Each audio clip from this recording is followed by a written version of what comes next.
in the book of Ecclesiastes that actually started thinking about recognizing the presence of God, seeing life under the reality of who God is. And so chapter 7 was that pivotal chapter, and we'll be focused on that really throughout the rest of the book of Ecclesiastes. And this morning as I come to chapter 8, one of the things that I've been doing just in my personal time is I've been thinking about the book of Ecclesiastes in the light of the New Testament. Where do I see images of Ecclesiastes coming out in the New Testament? And I tell you, 1 Corinthians chapter 15, verse 58 is such a reminder of Ecclesiastes. Paul writes there to the church at Corinth, therefore, my beloved brethren, be steadfast, immovable, always abounding in the work of the Lord, knowing that your toil is not in vain. So go through life, do the work of God, knowing that what you're doing matters, knowing that what you're doing really counts for something. And that sounds so much like Ecclesiastes. I think Paul really gives us what Solomon has been trying to say throughout this book. He just provides a very short snippet there. And the reality is, as we go through life, what happens? We experience the toil, we experience the turmoil of life, and all of a sudden we begin looking at this and it feels like it is vain. It feels like it has no meaning. It feels like it has no purpose. And what I know to be true is that if we're going to be steadfast, if we're going to be immovable, if we're going to abound in the work of the Lord, we've got to know that what God has called us to do has meaning. It has purpose. And so that's what Solomon has been teaching us. That's what the New Testament teaches us. And this morning we have just a great chapter in front of us, Ecclesiastes chapter 8. Now, one of the things that you need to do when you are sitting under teaching from the Bible is you need to ask yourself, what is the point of this text? Why do we have this text before us? What is this all about? And as I've studied through chapter 8, I believe the point of this text is that Solomon is saying to the people there, he's preaching to the congregation, and he's saying to them that you need to trust God during the instability of life under the sun. You know, it's that turmoil, it's that toil that we go through. It's that adversity that we experience. And during those times, you need to look to God. During the course of life, you need to trust in God and know that God is there and that God sees and that God recognizes everything that's going on in your life. And so trust God during the instability of life under sun. And life certainly is unstable. This life that we have is very unstable. It's constantly changing. We go through great amounts of change, just a regular part of life. We go through that. It's very unstable. The instability of life. That is life under the sun. And what Solomon is going to do in chapter 8 is he's going to give us two illustrations to really look at. One of the illustrations that he will use is this, the systems that we live under. That there are systems that we live under, and we need to recognize that God is above those systems, that God is in those systems. We need to recognize that. And then he's going to get a little personal, and he's going to start looking at people. He's going to look at the systems that we live under and the people that we live around and the people that we are. And as you think about the instability in our lives as individuals. It's just so amazing to think about how we go through the regular instability of life. And that can be a point to cause us to turn from our faith in God and to turn from trusting Him. And so he's gonna use those two illustrations, and then ultimately he's going to say, hey, you need to persevere in your faith. You need to move into deeper levels of faith. So trust God during the instability of life under the sun is all about chapter 8. Now the point of the sermon, the point that we're going to be driving home together as we look at this for our lives specifically today, is that we need to avoid foolish living by walking in the wisdom of God. We need to avoid foolishness, and we need to walk in wisdom. That's a good counsel. Those are good words that Solomon is going to challenge us with today. And so Ecclesiastes chapter 8, 17 verses. I love chapter 8, very encouraging chapter. I want to read for us beginning in verse 1. Think about the two illustrations that he's going to present, and then how he's going to end it with faith as I read through this. Solomon writes, "Who is like the wise man, and who knows the interpretation of a matter? Man's wisdom illumes him and causes his stern face to beam." I love verse 1. I'm just so reminded this past week, we had the opportunity to have our granddaughter in town. Izzy was with us, and she spent some time with Pop. And I took Izzy into Lowe's, and I was so amazed at all the barley, guys in Lowe's, these men that are, focused and going to get all their equipment and supplies for the jobs at hand, and how they have this stern look on their face, and they see this little baby in this buggy looking up at them, smiling, and it just melts their face. And he says that's how wisdom is. It illumes from you. If you have wisdom, you don't have to announce it. And the other side of that is, if you don't have wisdom, you don't have to announce that either. A man's wisdom illumes him and causes his stern face to beam. He says, "I say, keep the command of the king because of the oath before God. Do not be in a hurry to leave him. Do not join in an evil matter, for he will do whatever he pleases. Since the word of the king is authoritative, who will say to him, 'What are you doing?' He who keeps a royal command experiences no trouble, for a wise heart knows the proper time and procedure. For there is a proper time and procedure for every delight. Though a man's trouble is heavy upon him, if no one knows what will happen, who can tell him when it will happen? No man has authority to retain the wind with the wind, or authority over the day of death, and there is no discharge in the time of war. Evil will not deliver those who practice it.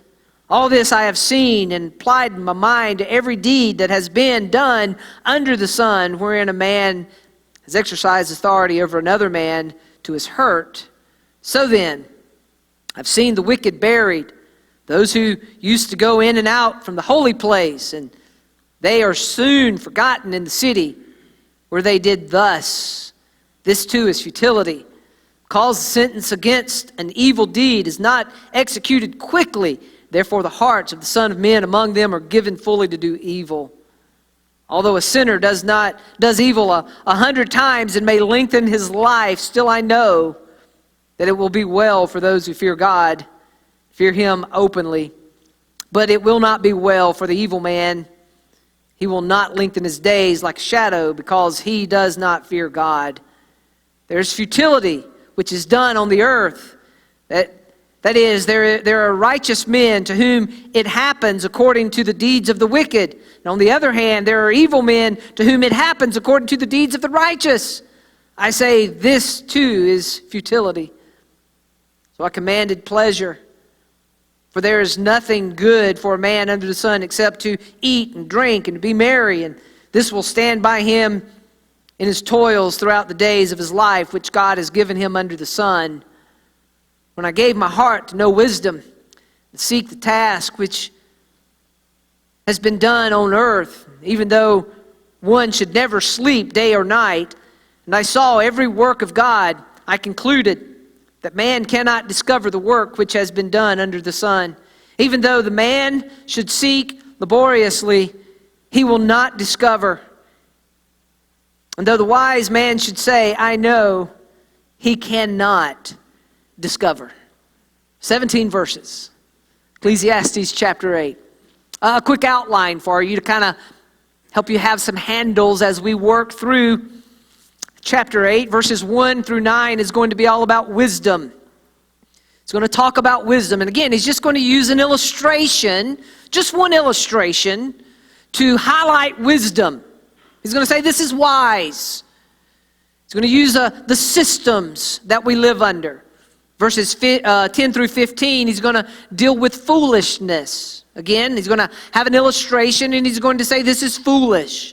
He's going to give us some examples, 5 examples of foolishness.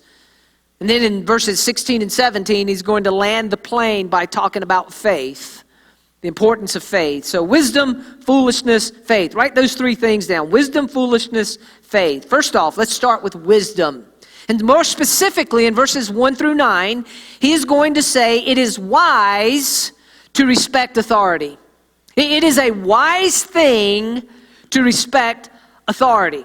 Now, as I read through verses 1 through 9 and my personal time studying through this text, I was just reminded in the course of my lifetime, the presidents that I have sat under, that I have watched. And it seems like with every president, you have a group of people who say, that guy's an idiot.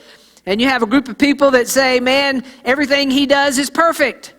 And that's just been throughout my life. I've seen that in every president that would come. That guy's an idiot. He don't know what he's doing. And then the other side is, hey, that guy's the smartest guy, he's the greatest guy, he's wonderful. Listen to what he's saying. So I recognize that within our context, we have a little bit of disdain about what Solomon is going to say to us. But the reality is, we do have authority. And that's the bigger picture of what God is saying through Solomon in Ecclesiastes chapter 8. We have authority, and God has established authority. And so, bottom line, whether or not you're a fan, you are under authority. You're under authority. God has established authority. There's all kinds of authority in our lives. We see political authority. There are political leaders who have authority, political authority. We have spiritual authority. We talk about leadership within the local context of the church, and the Bible is very clear about spiritual authority. We also have familial authority. We have parents that we set under. We have workplace authority. And the temptation is in every part of the system that we set under. Our temptation is to look and to say, that guy's an idiot. He don't have a clue. You know, whether it's the leaders of the country, the leaders of the church, the leaders of your family, the leaders where you work, that's our tendency. That's where we run. And again, verse 1, he says, who is like the wise man and who knows the interpretation of a matter. A man's wisdom illumines him and causes his stern face to beam. So he's going to set it up and he's going to say, this is a wise thing for you to hear. Listen to what I'm about to say. This is wisdom here. This is wisdom in action. And it's an issue that he's going to place before the people. And he's going to say, this is a wise thing to do. I love the idea, again, wisdom cannot be hidden. Foolishness cannot be hidden. And he says in verse 2, I say, keep the command of the king because of the oath before God. In Solomon's day, they did not have elected officials. You didn't have a November date that you came to and said, hey, we're going to go and elect the guy that we want. We're going to have elected officials. No, in Solomon's day, they had births. If you were born into a family of a king, you would eventually become the king, if that was your birthright. And certainly that's the case with Solomon. His father was David. Solomon is a king. There was no election. They didn't have a day and say, hey, we're going to go cast our vote. We're going to vote on this. No, this was the order. This is how they lived. And as you read verses 1 and 2, particularly verse 2, it's almost like, Solomon, that's easy for you to say. Of course you would say, hey, you need to follow your political leaders, the rule of the king. That's an easy matter for you to say, but he makes it bigger than that. He says in verse 2 again, I say, keep the command of the king. Why? Because of the oath before God. In the Old Testament, we have several passages that remind us that the people came together before God and they prayed for the king. They recognized the authority of the king. And more importantly, they recognized that God had placed that person in authority. That God had established the authority. In 2 Samuel chapter 5, we read of David and how they made an oath before God. We're going to follow the authority that you've placed over us. In 2 Kings chapter 11, the king Joash at the time, same thing. The Hebrew people came and they made an oath before God.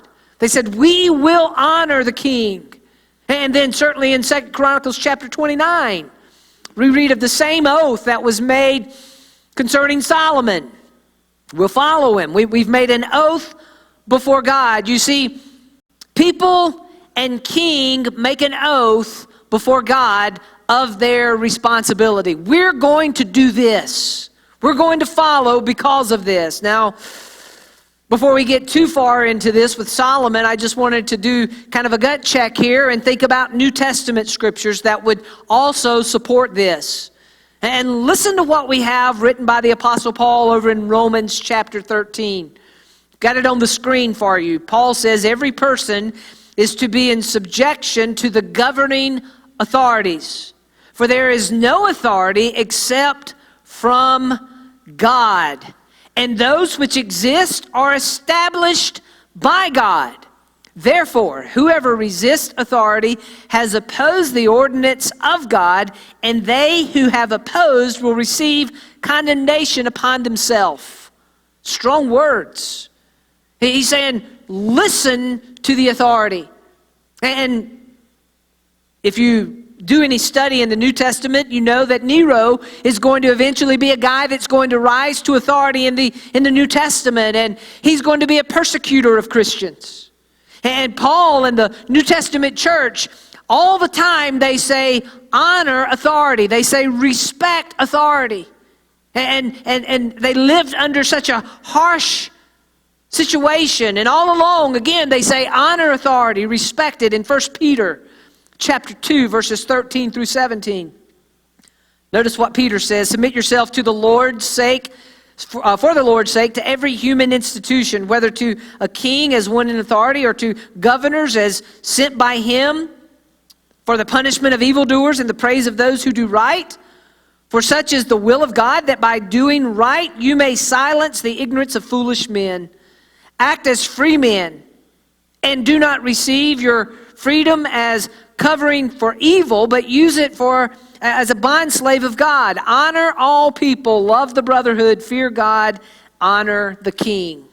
Again, very, very much a responsibility, a call to live under this way. So today, as we think about the systems that God has put in place, again, we have political authority, we have spiritual authority, we have familial authority, and we have workplace authority. And he's saying, he's driving us to understand. He's driving us to the conclusion that we should be people that honor the authority that God's placed in our life. That this is wise. Notice what he says in verse 3, chapter 8 here. Do not be in a hurry to leave him. Do not join in an evil matter, for he'll do whatever he pleases. Since the word of the king is authoritative, who will say to him, what are you doing? In this scenario, under the king's rule, the king could do whatever he decided. He could say whatever he decided because he was the king. Now, you need to read this and understand that these kings will stand under or before God. They will have to give an account. In the same way, spiritual leaders within a church will have to stand before God and give an account. Parents will stand before God and give an account. Those who are in workplace authority will stand before God. These are the institutions that God has created. But specifically for the king, he says, do not be in a hurry to leave him. Don't join in a coup. Don't try to oust this guy. It's not going to end well for you. He can do whatever he pleases. Who's going to stand before him and say to him, what are you doing? Verse 5, he who keeps the royal command experiences no trouble, for a wise heart knows the proper time and procedure. For there is a proper time and procedure in every delight, though a man's troubles is heavy upon him. Verse 7, if no one knows what will happen, who can tell him when it will happen?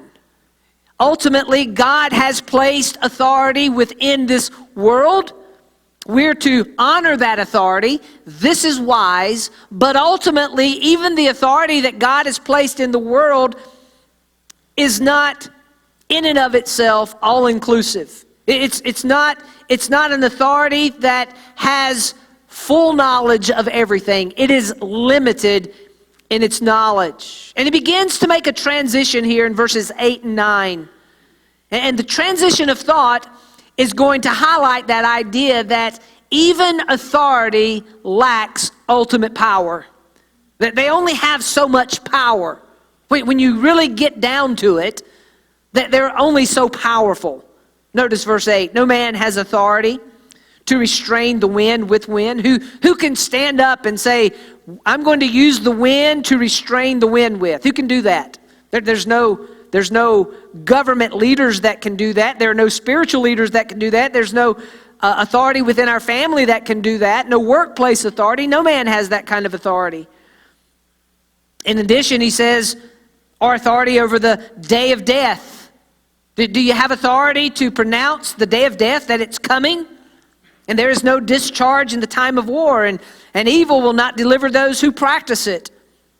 All this I've seen and applied my mind to every deed that has been done under the sun, wherein a man has exercised authority over another man to his hurt.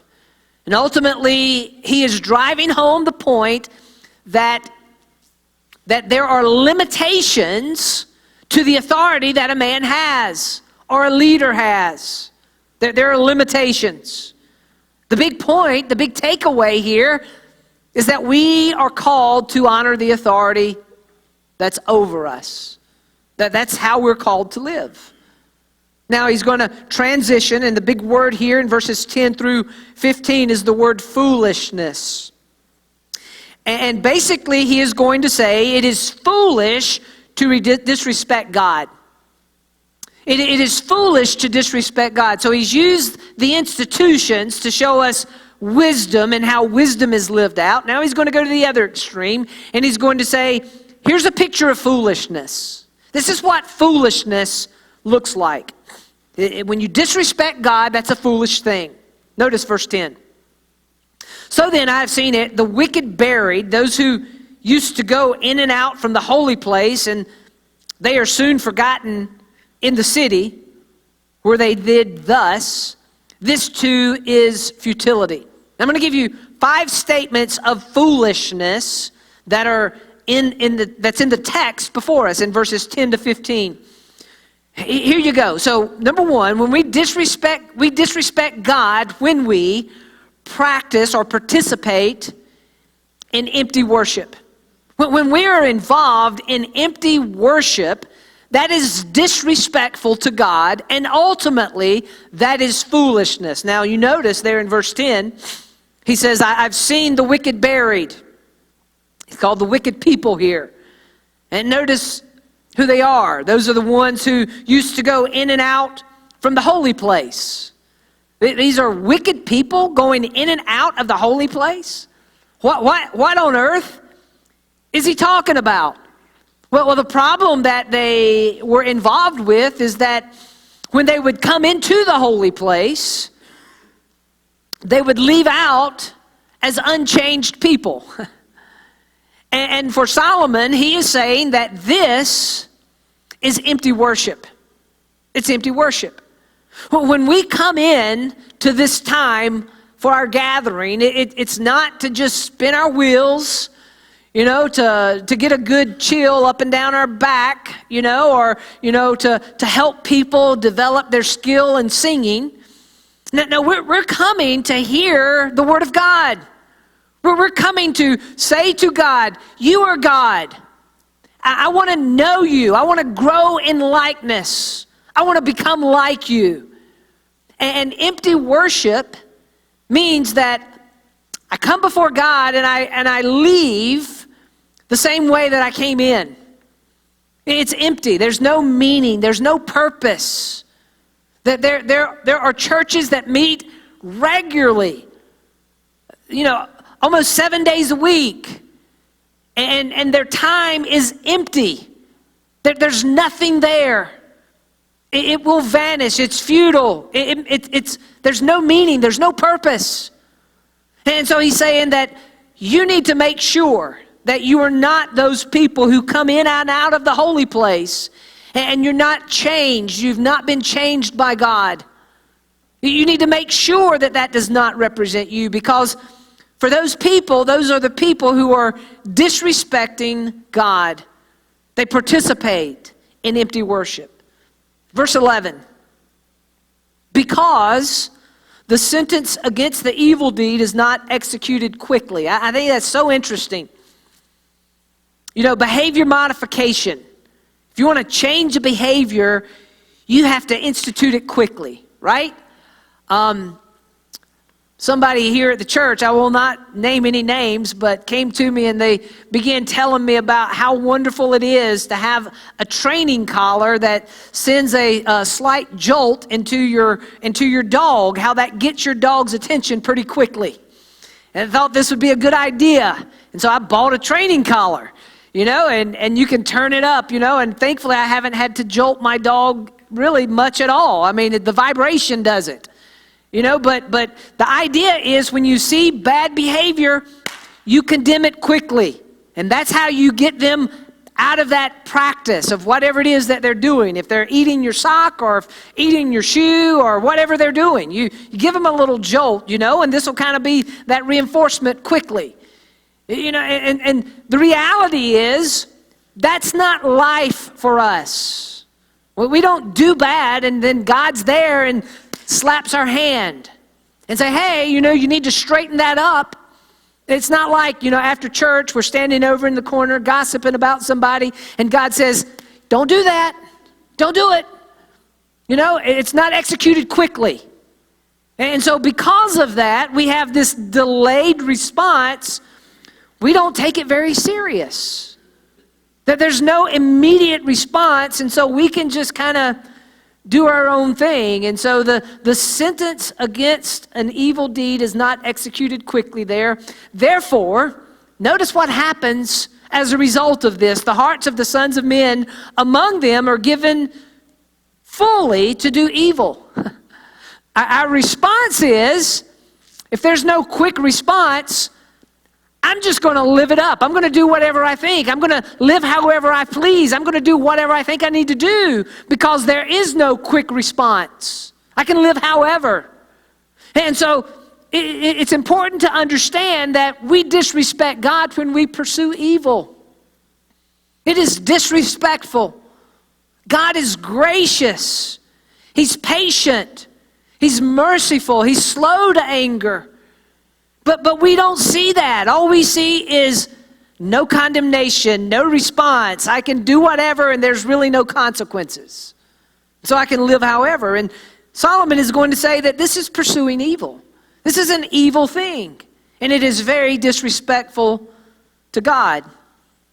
Verse 12, although a sinner does evil 100 times and may lengthen his life, still I know that it will be well for those who fear God and who fear him openly.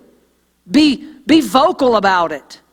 But it will not be well for the evil man, and he will not lengthen his days like a shadow because he does not fear God. I think what Solomon is saying here is although there are no, quick responses to our bad behavior or sinful behavior, there is going to be a response. So in other words, don't let the silence of God convince you that God is not going to judge. We disrespect God when we ignore his coming judgment. God will judge the world. God is a judge, and he is going to judge.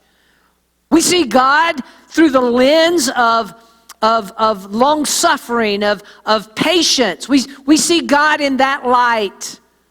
But I love you too much as a church to not proclaim to you that judgment will come. There will be a day when the long suffering and the patience of God is going to come to a halt. And he will bring judgment upon this earth. Judgment will come. Ignoring that, living life with no respect to the coming judgment, is disrespectful to God. I love J.I. Packer's statement. He says, better to acknowledge Christ now, be despised by people, than to be disowned by Christ before his Father on the day of judgment. It's going to happen. Judgment will take place. Verse 14, there is futility which is done on the earth. That is, there are righteous men to whom it happens according to the deeds of the wicked. And on the other hand, there are evil men to whom it happens according to the deeds of the righteous. I say that this too is futility. You understand what he's saying here, right? He's saying there are wicked people out there, and it seems like everything's going great for them. And there are righteous people out there, and they can't get ahead for nothing. I mean, it's just constant turmoil and constant grief and constant agony in their life. And that's what he's pointing to. He's saying the sufferings due to the wicked seem sometimes appointed to the righteous, and the happiness due to the righteous falls to the wicked. This unwelcome but stubborn fact seems to make all retribution look like vanity. What's the purpose? If the wicked just get away with it and the righteous suffer, I mean, why should I pursue wisdom? Why should I walk under the fear of God? And we need to understand that in this life there is no certainty that morality will pay earthly dividends. There's no certainty. If you are a Christ follower, that doesn't mean that you're necessarily going to get a pay raise, and get a pat on the back. If you remain loyal to your spouse, nobody's going to come up to you and say, man, great job. Good thing there. Awesome. You're knocking it out of the park. You see, in this life, there is no certainty that morality will pay any earthly dividends. We're not guaranteed that. And so what he's saying here is that we disrespect God when we question his goodness. You see, this has thrown a lot of people off. We see the difficulty that some people go through, and they seem like they should get a reward, but they get agony, and we see the reward that the evil receive, and because of that, we say, I don't want any part of this. But the reality is that God is good by his nature. His goodness falls on the wicked and the righteous. He is a good God, and to question that creates problems, and it's disrespectful. In other words, what I'm trying to say here is that we are distracted. When we get distracted by the unpredictability of life, when we get thrown off course, that is disrespectful to God. If you find yourself in the place and you say, well, you know what, everybody else is running after their own desires, I think I'm just going to have a little bit of fun myself. I'm going to do whatever I want to do. That's disrespectful to God. I love the reminder. We tend to ask the question, why do bad things happen to good people? We've said this before, that's a bad question to ask. The more appropriate question is, why do good things happen to bad people? That's the more appropriate question. And that's where he's driving us. Notice verse 15. So I commended pleasure For there is nothing good for a man under the sun. And listen to this. He announces it, except to eat, to drink, and to be merry. And this will stand by him in his toils throughout the days of his life, which God has given him under the sun. You read that and you say, what in the world are you saying, Solomon? Eat, drink, and be merry? I didn't think that's how we should live. Now, remember, what he's saying here is that this is foolishness. He's not condoning this. He's not saying this is the way you should live. He says this is how people do live. And so people live by that standard. That's what he's saying. Now, earlier in the book of Ecclesiastes, he did use the idea of eat, drink, and be merry. And the big point there was you really can't enjoy the food. You really can't enjoy the drink. You really can't enjoy life unless you are in God, unless you are connected to God. But here he's using an example of foolishness. And so ultimately it is, we disrespect God when we live empty lives. When you live a life that says, I'm just going to eat, drink, and be merry, guess what? That is empty. That's an empty life. When you live life for self, it is empty. Hear me, God gave you salvation for a purpose. You know Jesus for a purpose. It is not to pursue the empty pursuits that you think is going to bring you joy. That's not what we're talking about. That's not where Solomon is pointing us. Are you living an empty life, trying to bring pleasure to yourself? Solomon is saying when we live empty lives for our own pleasure, this, my friend, is disrespectful to God. Final section here, verses 16 and 17. The fear of God fosters faith. If you really want to grow in your faith, there needs to be a heavy fear of God in your life. Notice what he says, verse 16. When I gave my heart to know wisdom and to see the task which has been done on earth, even though one should never sleep day or night, and I saw every work of God, I concluded that man cannot discover the work which has been done under the sun. Even though man should seek laboriously, he will not discover. You're going to labor in this. You're going to pursue this. You can pursue it all you want. You're not going to discover it. Though the wise men should say, I know, he cannot discover. Ultimately, where Solomon is going here is that a life that fears God must be a life that walks by faith. What do we want? We want certainty. We want all the answers. We want to know the conclusion when we start at the beginning. That's not faith. And he's pushing us here. He's pushing us to say, hey, I don't have all the answers, but the one whom I worship has all the answers. And so I'm going to fear him. I don't know what tomorrow holds, but I know who holds tomorrow. That's his message here. Application. 2 points of application, and we're done. 1, this passage calls us to honor authority. Honor authority. Stop writing statements about authority on Facebook. Stop denigrating authority on Facebook. Stop. It's not good. Stop. Honor authority. The second application is grow in faith. Grow in faith. Grow in faith. You know, as I think about Ecclesiastes chapter 8, I just see Jesus all over this text. I see Jesus all over this. He didn't live a life that disrespected authority. Even the authority that put him on the cross.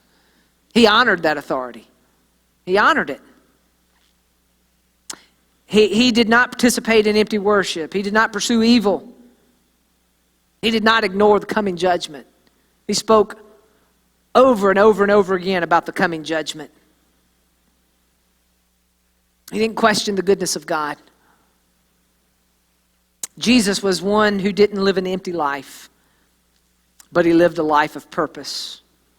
He's our great model. He's our great example. Friend, run to Jesus today. Know Jesus. Walk with Jesus. Give your life to Jesus. Let's pray.